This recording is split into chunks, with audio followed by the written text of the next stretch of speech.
Кельты, терзавшие Грецию, как варвары, едва не завоевали Элладу. Между V и IV веками до нашей эры кельтские племена массово переселились в Южную Европу, намереваясь захватить земли и богатства. По мнению греков, а по историческому анализу спасаясь подавления Рима германцев и перенаселенности. Когда эти племена начали пересекать Альпы, они вступили в конфликт с римлянами и греками, живущими вокруг Средиземного моря. Смерть Александра Великого открыла дорогу многим сильным вождям кельтов, которые вели свой народ на Балканы, во Фракию и Иллирию, с первыми из которых довольно удачно воевал Александр. Падение династии Александра оголило тыл Македонии, и сюда хлынули орды свирепых северян. Находясь на Балканах, кельтам удалось разгромить несколько греческих, иллирийских и фракийских армий, в короткие сроки ограбив солидные территории. Под предводительством вождя по имени Брен коалиция кельтских племен попыталась вторгнуться в саму Грецию. Силы Бренна были в конечном итоге разбиты и рассеяны греками в Дельфах, но осадок остался.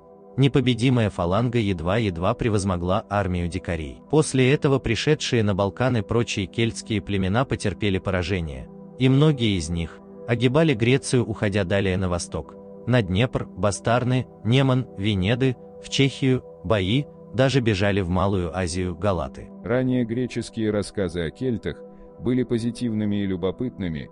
Кельтов считали суровым и странным народом, живущим на северной окраине греческого мира, им уделялось мало внимания. В будущем Марселе, колонии Массалия, кельты и греки впервые стали жить бок о бок. Велась активная торговля. Кельтская элита торговала вином, сосудами для питья, греки же получали кельтские мечи и щиты, хлеб, мед и шерстяные ткани. Древние авторы единодушны в описании волнений, охвативших Европу. Нехватка ресурсов вынуждала племена искать лучшей доли и отнимать ресурсы у более слабых. Кельты шли на юг и на восток.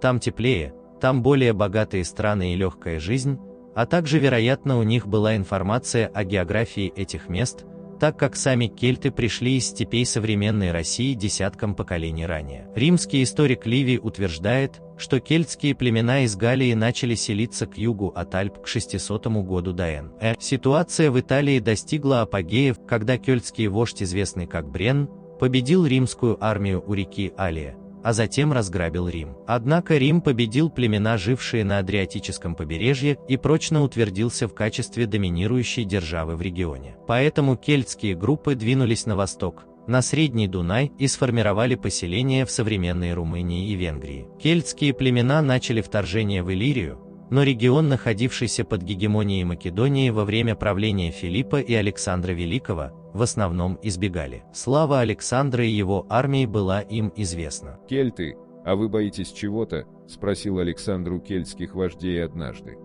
Кельты задумались и сообщили, что единственное, чего не боятся, что небо упадет на землю. После этого задумался уже сам Александр. Многие кельтские воины, перебравшиеся в Средиземное море, нашли новую нишу для себя в качестве наемников. Внезапная смерть Александра оставила его огромную империю без лидера, и сразу же последовала серия войн между преемниками. Понимая, что греки особенно уязвимы, несколько кельтских вождей воспользовались возможностью, чтобы начать вторжение на Балканы и Средиземное море. Кельтские племена двинулись во Фракию и Иллирию, победив местные племена, прежде чем продвинуться еще дальше на юг. Большая коалиция из примерно 85 тысяч кельтов направилась в Македонию и Грецию. Вождь кельтов по имени Болгиос шел с армией в Македонию. В 279 году до нашей эры Болгиос разграбил сельскую местность Македонии и выступил против армии Птолемея Кирауна, который только что захватил македонский трон. Птолемей был убит в бою, и кельты положили его голову на копье в качестве кровавого трофея. Павсаний в своем описании Греции рассказывает, что афиняне выступили с инициативой возглавить союз греков против кельтов, когда они вошли в Грецию. Греки решили встретиться с ними в узком проходе в Фермопилах, где союз греков сражался с персами. Там численное превосходство кельтов не принесло бы пользы, а подвиг спартанцев можно будет повторить. Но Брен смог найти альтернативный путь вокруг Фермопил в Грецию.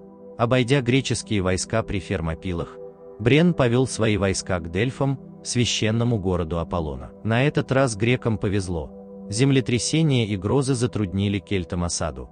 Брен был тяжело ранен в завязавшейся борьбе, а позже покончил жизнь самоубийством из-за стыда своего поражения. Оставшиеся кельтские племена, вошедшие в Грецию, были вынуждены бежать дальше на восток в Азию. Менее крупные отряды кельтов были разбиты в других греческих полисах. Эти события в целом были катастрофой для кельтских племен, вторгшихся на Балканы, и кельты не смогли основать какие-либо значительные общины в Греции или Македонии. Действия кельтских армий в битвах с греками снискали им некое невольное уважение.